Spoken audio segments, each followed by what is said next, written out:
बाकीच्या गोष्टीला काही स्थान नसतं, बाकीच्या गोष्टीला काही नसतं, व्हॅल्यू नसते. पण ज्या वेळेला आम्ही त्या गोष्टीची पर्वा न करता इतर गोष्टींच्या मागे पळतो, म्हणजे आम्ही काय करतो, त्या बापाच्या शब्दाला नकारतो. Hallelujah, praise the Lord.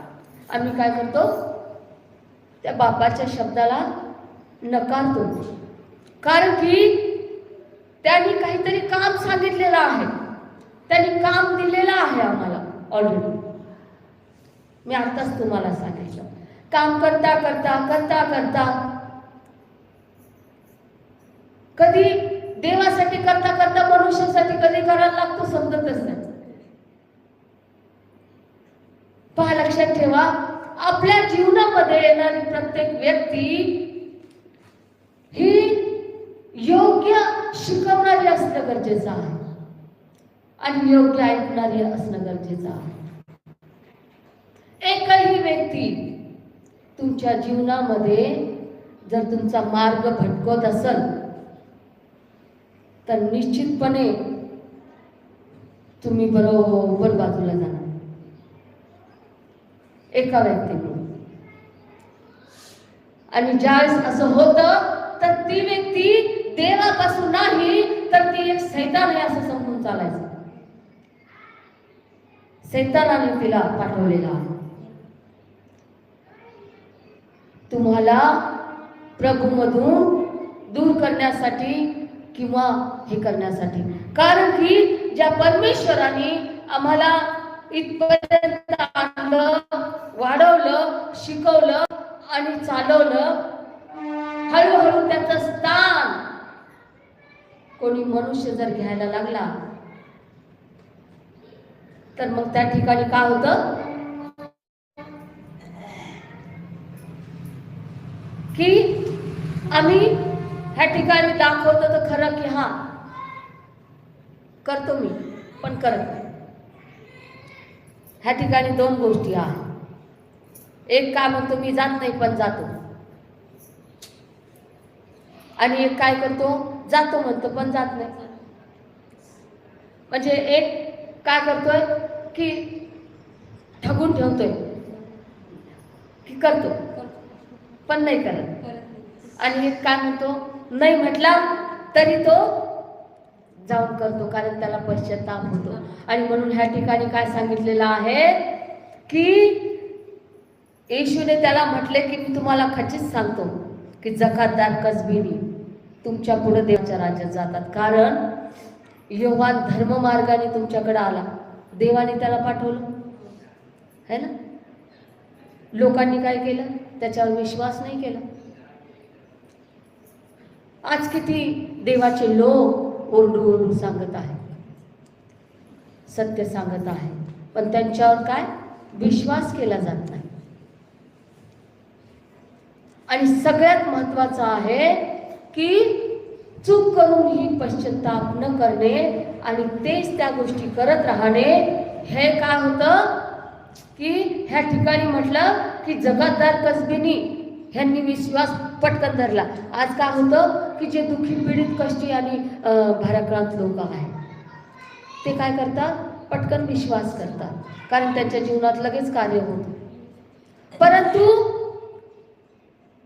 जे खूप म्हणजे धार्मिक म्हणणारे आहे किंवा आम्ही खूप काहीतरी आहोत आणि मग आम्हाला कशाची गरज नाही, तर त्यांचे साक्ष पण तुम्हाला ऐकायला नाही मिळणार. त्यांच्या जीवनात साक्ष बी घडत नाही, काही नाही घडत, कारण की त्यांच्या जीवनात घडतच नाही. प्रभू येशूला त्याच्या वचनाला ते खिशात घेऊन फिरतात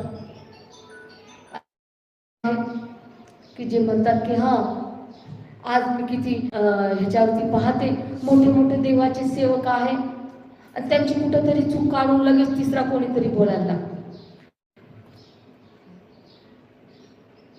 पाहिलं मी, कोणीतरी येतं आणि त्यांच्या चुका काढायला लागतं, त्यांना शिकवायला लागतं. मी तुम्हाला सांगते सगळ्यात जास्त सुवार्ता लेडीज सांगत आहे सर्वात जास्त सुवार्ता देवाचं कार्य लेडीज करत आहे, वचन लेडीज सांगत आहे आणि सामर्थ्याने भरल्या आहे। लेडीज देवाचं काम करत आहे। जास्तीत जास्त बघा तुम्ही यूट्यूबवर लेडीज देवाचं कार्य करत आहे। परमेश्वर त्याची मर्जी, जो तयार आहे करायला त्याला तो हे करतो, त्याला चालवतो आणि त्याला सांभाळतो। मग त्याच्यावर बी काही लोक काय करायला लागतात, टीका करायला लागतात।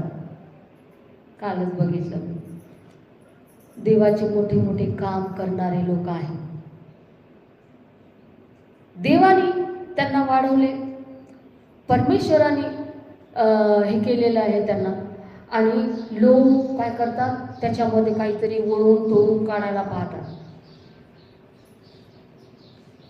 पण हे देवाचं काम आहे। कोणाच्या म्हणण्याने कुठं कमी असो नको किंवा जास्त असो, देवाचं काम हे थांबणारं नाही आहे, आणि जेवढं त्याला अडवलं जातं तेवढंच ते वाढतं। प्रश्न आहे की प्रभूमध्ये आल्यानंतर आम्ही आमच्या चुकांचा पश्चाताप करायला पाहिजे। वचन ऐकल्यानंतर, वचन आम्हाला शिकवतं, वचन ऐकल्यानंतर आम्ही आपले मार्ग बदलायला पाहिजे। जर आम्ही ते बदलत नाही तर ह्या ठिकाणी सांगितलेलं आहे की तुमच्या आधी जकातदार आणि कसबीनी काऊन देवाच्या राज्यात जाणार, कारण की त्यांचं उदाहरण यासाठी दिलेलं आहे की ऑलरेडी ते फार चुका करून पश्चाताप करून प्रभूमध्ये येतात, त्यांनी ते सोडून दिलं असतं। आणि एक चांगली व्यक्ती जी असती पूर्ण आयुष्यभर ती चांगली राहते, आणि नंतर जेव्हा चुका करायला लागते तिला तिची चूकच नाही समजत।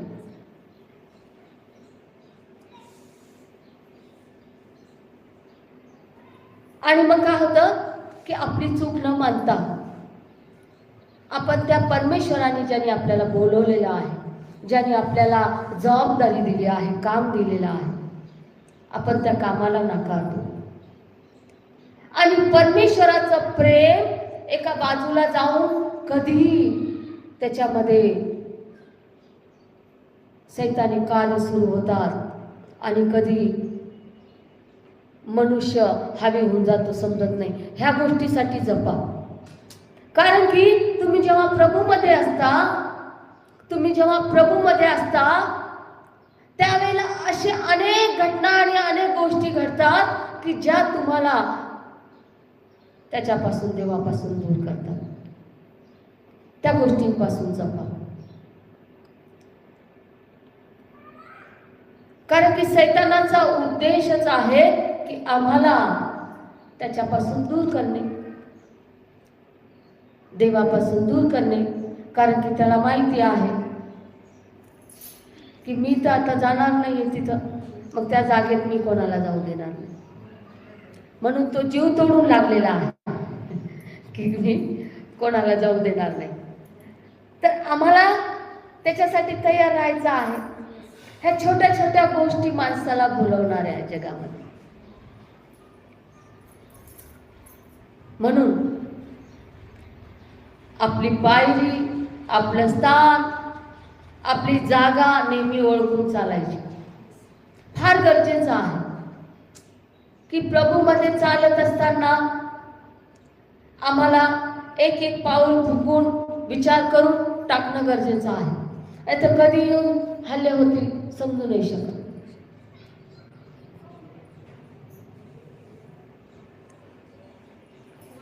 ह्या ठिकाणी परमेश्वराने द्राक्ष मळ्यात जाऊन काम कर। आज काय गरज आहे की संपूर्ण सृष्टीला सुवार्ता सांगण्याची गरज आहे, आणि गेलेली आहे, पोचलेली आहे, दूरपर्यंत पोचलेली आहे सुवार्ता.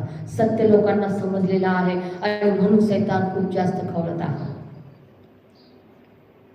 परमेश्वराची जी सत्यता आहे सैतान ऐकू शकत नाही आणि म्हणून तो काय करतो, कान बंद करतो. वचन आम्हाला सत्य दाखवतं, वचन आमचं जीवन बदलतं, वचन आमचा मार्ग बदलतो, वचन आमचं पूर्ण लाईफ चेंज करून टाकतं. वचनामध्ये एवढी पॉवर आहे. हे नुसतं एक लिहिलेलं पुस्तक नाही आहे. हे ज्यांना माहिती नाही ते ह्याला एक फक्त काय समजतात, पुस्तक. मी बघितलं एक छोटासा मुलगा, त्याच्यामध्ये इतका राग की त्याची आई प्रेयरमध्ये, आणि तो पाहिलं तर तिलाच जास्त त्रास देणार. आणि त्याने काय केलं की मग हे नवीन करार घेतला आणि जाळून टाकला. आणि एकदा नाही दोनदा जाळला. म्हणजे किती मोठं सैतान त्याच्यामध्ये, सैतानी कार्य. की तो येऊन जाऊन त्याचा राग कुठं निघाला, नवीन करार बायबलवरती. म्हणजे तो वचनाचा द्वेष करतो सैतान आणि तो माणसाच्या थ्रू कार्य करतो. सैतान हा वचनाचा द्वेष करणारा आहे आणि तो मनुष्याच्या थ्रू कार्य करणारा आहे. आणि मग तो काय म्हणणार, प्रॉब्लेम कोणताही असो येऊन ठेपणार वचनावरती, तर देवाच्या सेवकावरती, है ना. तर सैतान जो डायरेक्ट येत नाही असे शिंगभिंग लावून कथा तरी माणसाला धरून घेतो आणि मग त्याला तुमच्याकडे पाठवतो लगे गोडीने प्रेमाने. आणि मग तुम्हाला काय वाटतं, रे हे आमचं, ते आहे आमचं, हे आहे. आणि तो कसा हिरावून घेतो तुमच्यातलं, तो कसा काढून घेतो, तो सैतान त्या मनुष्याच्या थ्रू. ते परमेश्वराचं प्रेम, ते स्थान, ते जागा, ते विचार आणि ते चांगुलपण, ती दया तो काढून टाकतो. आणि तो काय करतो, हळूहळू पलटी करतो आणि त्या व्यक्तीला कळतच नाही. तर नेहमी लक्षात ठेवायचं आहे की जे बी काही चुकीचे कार्य होतात ते मनुष्याच्या थ्रू होतात. सैतान मनुष्याच्या थ्रू करतो. जेव्हा तुमच्या जीवनामध्ये सगळं काही चांगलं चालू असतं आणि सैतान म्हणतो आता कशात धरू. आणि फार दिमागबाज आहे, स्वर्गातून फेकला गेलेला तो आहे. त्याला फार डोकं आहे, माणसाला बिलकुल नाही. माणूस तेवढा विचार नाही करू शकत जेवढा डोकं तो घेऊन आलेला आहे. कारण की तो स्वर्गातून फेकला गेलेला आहे. तर तो इतका दिमाग लढवतो की कसं फसू मी. मग तो योजना बरोबर आखतो आणि बरोबर मग ह्याला कशाची गरज आहे किंवा मग ह्याला मी कशा प्रकारे पाडू शकतो. मग तो पूर्ण निरीक्षण करतो तुमच्या विचारांचं, तुमच्या स्वभावाचं आणि मग त्याप्रमाणे तो कार्य करतो. हालेलुया.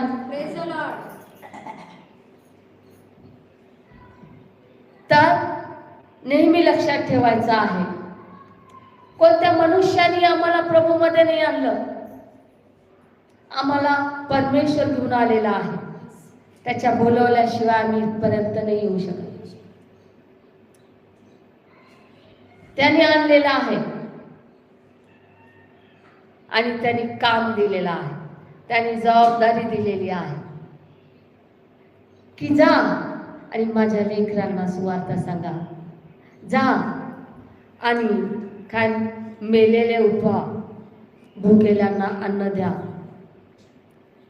प्रार्थना करा सर्वांसाठी. हे काम परमेश्वराने दिलेलं आहे. ते काम म्हणजे कामच पाहिजे, त्याच्यामध्ये तिसरं काही नको व्हायला. कारण की शैतान खूप धूर्त आहे. बिलकुल काम म्हणजे काम, प्रार्थना म्हणजे प्रार्थना, वचन म्हणजे वचन.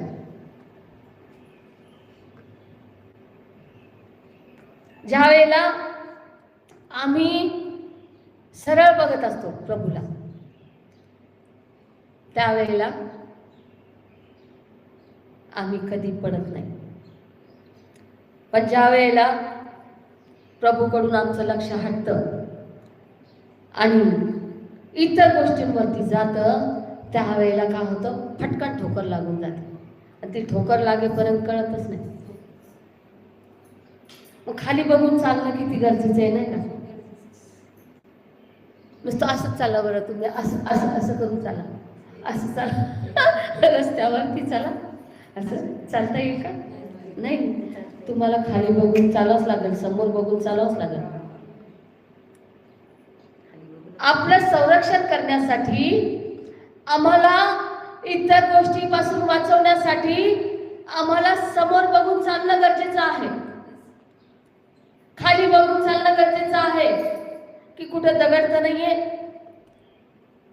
कुठं खड्डा तर नाहीये, समोरून गाडी तर नाही येते, तर आमचा बचाव होईल.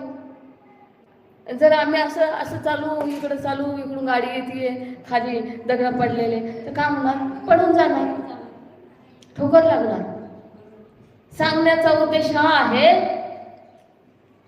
की आम्हाला किती भयंकर रीतीने हुशार राहणं, जागृत राहणं, चालाक राहणं गरजेचं आहे.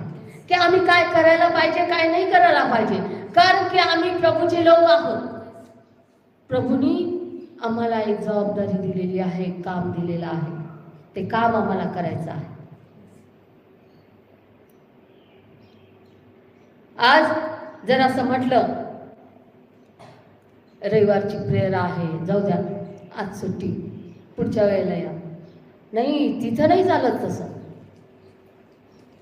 शुक्रवारची प्रेयर आहे, दादा आज कॅन्सल करू आणि उद्या वगैरे घेऊया, नाही चालत. ते काम देवाने दिलेलं आहे, तुमचे बाकीचे कामं बाजूला, आणि ते काम पहिले करायचं. हे देवाचं काम आहे आणि हे सेवकासाठी फार गरजेचं आहे. तिथं काही कॉम्प्रोमाइज नाही, काम म्हणजे काम. तुम्हाला ते करायचंच आहे. ज्या वेळेला आम्ही हे करत नाही, त्या जबाबदारीपासून बाजूला होतो, म्हणजे आम्ही परमेश्वराला काय करतोय, नकारतोय. आणि कुठंतरी त्याचं स्थान आम्ही दुसऱ्या गोष्टींना दिलेलं आहे. आज किती लोक आहेत की जे जास्तीत जास्त उपस्थित राहायला पाहिजे, यायला पाहिजे, त्यांचे दुसरेच कामं असतात, वेळ नाही देऊ शकत. काय फायदा? आम्ही इतकं गुरफटून जातो, इतकं गुरफटून जातो त्या गोष्टींमध्ये ज्याच्यातून आम्हाला काय मिळणारच नाही. मी आत्ताच सांगितलं की ह्या जगामध्ये आम्ही एक पाहुण्याप्रमाणे आहोत. मला आत्ता एक सॉन्ग देवबापांनी दिलं आणि मला जे देवा सॉन्ग देत आहे ते मी लिहिले नाही, मी त्याच्यावरती काही चाल लावलेली. मला आपोआप ते येतात. गाडीवर चालताना, बाहेर जात असताना आपोआप पूर्णच्या पूर्ण ते सॉन्ग येतात. आणि एक सॉन्ग मला एवढं छान परमेश्वराने दिलेलं आहे. जेव्हा मी गाडीवरती चालली होती, आश्चर्य करण्यासारखी गोष्ट आहे. कारण की इतर लोक लिहित असतील, विचार करत असतील की आता याच्या पुढे मी काय लिहू, त्याच्या पुढे मी काय लिहू शकतो, विचार करत असतील ना लिहिताना.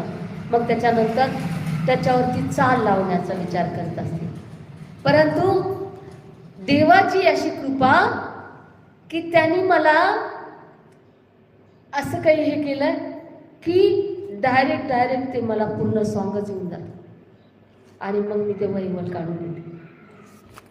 तर हे जे सॉंग आहे ह्यामध्ये इतकं जबरदस्त त्याचा अर्थ आहे की आपण जे दुःखाने बोलत आहोत परमेश्वराला, त्याचे उत्तर पण त्याच्यामध्ये आहे, प्रश्न आपले प्रश्न त्याच्यात आहे आणि प्रभूचे उत्तर बी त्याच्यामध्ये आहे. आणि ते गाणं बी, ते सॉंग लवकरच यूट्यूबवरती येईल. त्यावेळेला तुम्ही ते ऐका की त्याच्यामध्ये प्रश्न बी केलेले आहे आणि त्याचे उत्तर पण आलेले आहे. इतकं जबरदस्त मेसेज पण आहे त्या गाण्यामध्ये.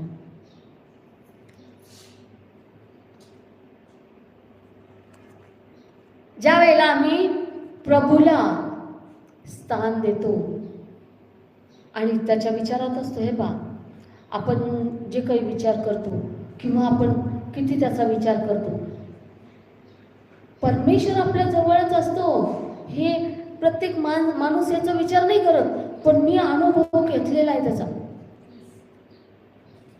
की ज्या वेळेला आम्ही असतो, ज्या वेळेला आम्ही एकटे असतो, देवा तिथेच असतो. आणि जर त्याच्यात तुम्ही डोकं घातलं तर तुम्हाला लक्षात येईल, आणि नाहीच तर मग तुम्ही जर बिझी राहाल तर तुमच्या लक्षात ते येणार पण. कारण की ज्या वेळेला मी बघितलं, आता समजा इथून इथं जाऊन यायचं, तेवढ्या याच्यामध्ये ते गाणं आपोआप होऊन जातं मला. आणि असं येतं की ते विसरत बी नाही, जसं काय मला पाठच आहे, मी खूप काळापासून बोलतीये चाली सहित.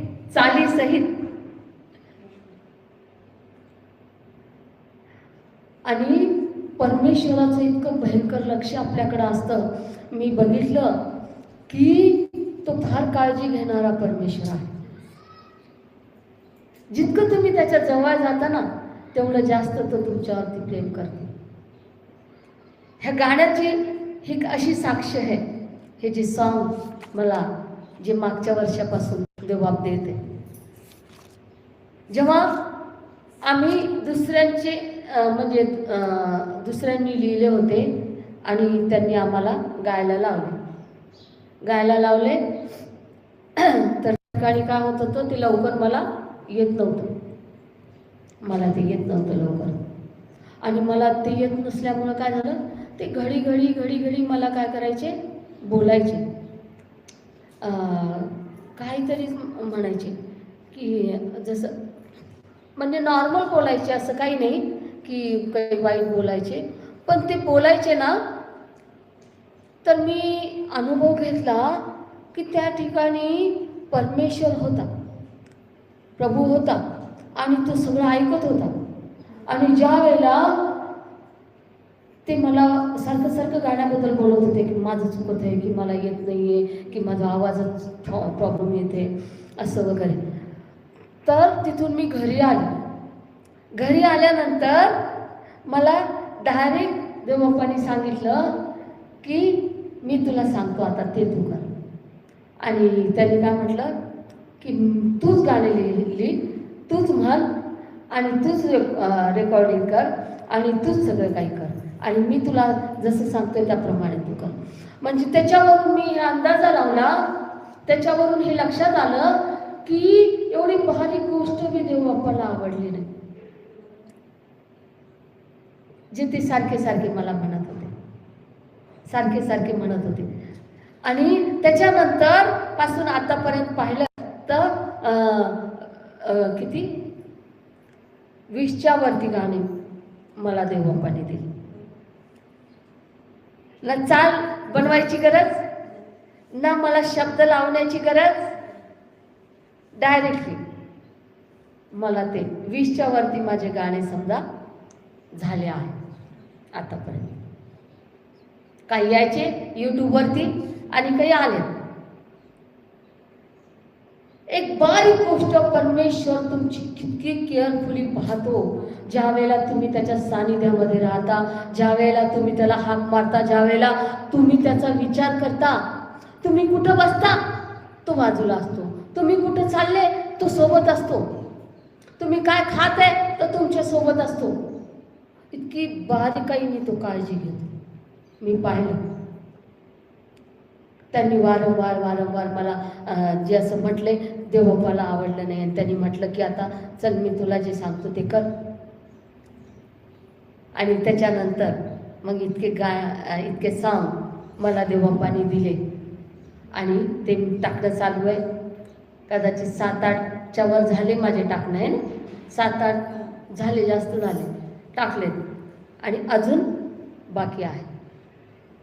आणि आता काही रेकॉर्डिंग चालू आहे आणि आवाजाचा प्रॉब्लेम येते. तर परमेश्वर किती बारकाईने लक्षात ठेवा, तुमची काळजी घेतो. जेवढी काळजी तुमची आई बी घेत नसेल, जेवढा बाप बी घेत नसेल, जेवढा तुमचा नवरा पण घेत नसणार, तेवढी चिंता परमेश्वर करतो. आणि हे मी बघितलं. अजून मी ते एक उदाहरण सांगते की मला जेव्हा ड्रॉइंग काढायचा आवड होती, ड्रॉइंग करण्याची, मी पहिले ड्रॉइंग खूप करायची आणि माझं ड्रॉइंग खूप चांगलं होतं आणि मी बघितलं की तसं काढायची. एक दिवस मी पूर्ण प्रभू येशूचे चित्र काढले. आता त्यावेळेला म्हणजे किती लहानच होते ना मी. तर येशूचे चित्र काढले आणि विचार केला की मला आता हे चिटकवायचे आहे. आता लहान लेकरं समजा काही पण करतात, चित्र काढ, याला चिटकव त्याला चिटकव. तर त्यावेळेला मी ते काढले आणि विचार करत होते की मी हे कसं चिटकू.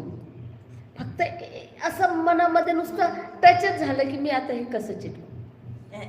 आणि बाजूला एक याची बॉटल पडलेली होती, कशाची, ती गम असतो ना चिटकवण्याचा. आणि ते पण गम जो होता ते लेकरं पाणी खेळत होते, पाण्याने भरलेलं होतं. म्हणजे पाणी खेळू ते समजा रिकामं होतं, त्याच्यात पाणी होतं. तर मी ते नुसतं हातात घेतलं, म्हटलं रे देवा, याच्यात तर काहीच नाही, आता मी कसं चिटकवणार. एवढा शब्द बोलली मी. आणि परमेश्वराने काय केलं की मला कळालं सुद्धा नाही, ती जी रिकामी बॉटल आहे ती आपोआप माझ्या समोर अशी भरत गेली. आणि ती भरत गेल्यानंतर मी त्याच धुंदीमध्ये ते सगळे पोस्टर चिटकवले. आणि जेव्हा लास्टमध्ये मी चिटकून खाली यायला लागले, पाहिलं तर वापस त्याच्यामध्ये काहीच नाही. म्हणजे तुमची गरज परमेश्वराला कशी माहिती आहे. माझी गरज होती, ते मला लागत होतं, त्यांनी ते चिटकून दिले, संपलं, वापस त्याच्यामध्ये काही. किती अद्भुत आहे.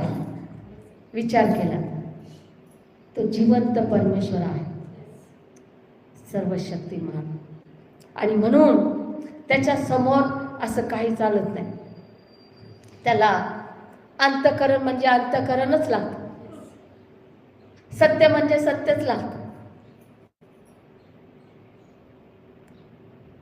तर परमेश्वर फार अद्भुत कार्य करणारा आहे आणि फार काळजी घेणारा आहे. मी म्हणते ना की एकट्या व्यक्तीमध्ये जेव्हा अनेक जण तुमच्या साठी वाईट चित्तात, त्या ठिकाणी एकटी व्यक्ती किती खचून जाती, परंतु परमेश्वराची साथ त्याला ताकदवर बनवते.